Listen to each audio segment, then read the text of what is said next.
Priključni hibridi so prvi resen korak k elektromobilnosti in mislim, da bo večina avtomobilov v bližnji prihodnosti uporabljala podoben pogon.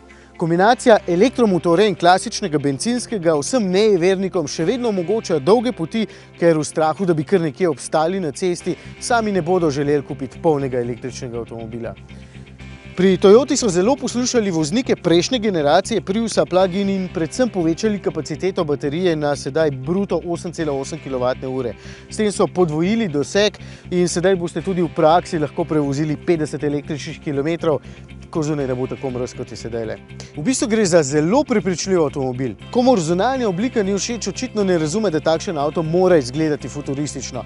Sicer pa ime Prius v latinščini pomeni tudi iti pred nekaj. Morda celo pred svoj čas, sploh na začetku ga večina voznikov kar nekako ni mogla sprejeti, danes pa imamo na voljo dve obliki in pri plug-inu lahko vidite te sprednje in pa zadnje luči, ki so povsem drugačne kot pri klasičnem hibridu.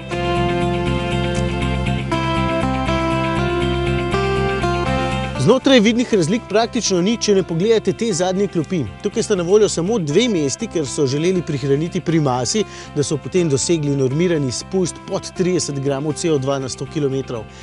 Ja, jaz bi raje imel 2 grama več CO2 in tukaj še normalen sedež, ker bi bilo potem tudi pripenjanje otrok bistveno lažje.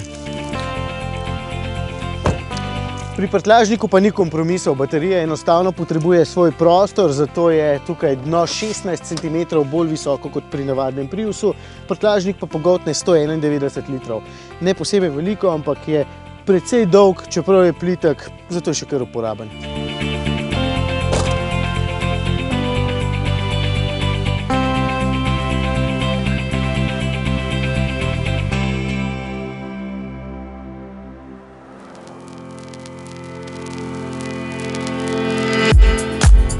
Če se vozite sami ali pa v paru, vse zgoraj našteto sploh ni pomembno, bolj pomembna je samo vožnja. Kot pravo električno vozilo se sedaj obnaša do avtocestne hitrosti 135 km/h. Šele ko jo presežete ali pa močno pohodite plin, se zelo mirno in dokaj tiho vklopi 1,8 litrski bencinski motor z Atkinsonovim ciklom. Vidite tukaj te puščice. Najpomembnejša stvar pri tem avtomobilu pa je seveda, da ga ves čas polnite. Vsaka pot mora imeti na cilju polnilnico. V tem primeru se bencinski motor skoraj da ne bo vklepljal in vožnja bo res čista in tudi zelo poceni. Sedaj deluje bolje, ker je baterija tudi ogrevana, malenkost močnejši vgrajeni polnilnik pa jo sedaj polni s 3,3 kW, tako da se na hitrih polnilnih mestih napolni v 2, doma pa v 3 urah.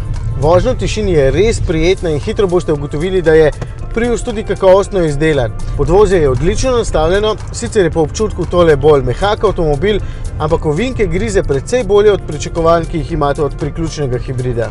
Ne priporočam pa ga tistim, ki ste večinoma na avtocesti. Čeprav poraba goriva niti ni kaj dosti drugačna od tiste pri sodobnem dizlu, pa bo marsikoga verjetno motil hrup bencinskega motorja pri močnem pospeševanju ali pa tudi končna hitrost, ki je v tem primeru omejena na 162 km/h.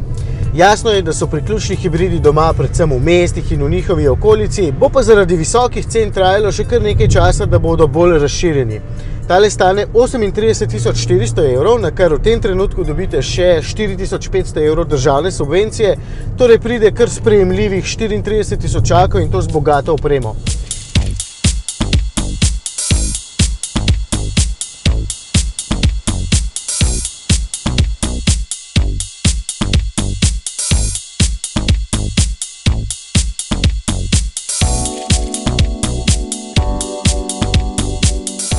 Pa sej se bo tehnologija cenila, ko bo vse bolj razširjena.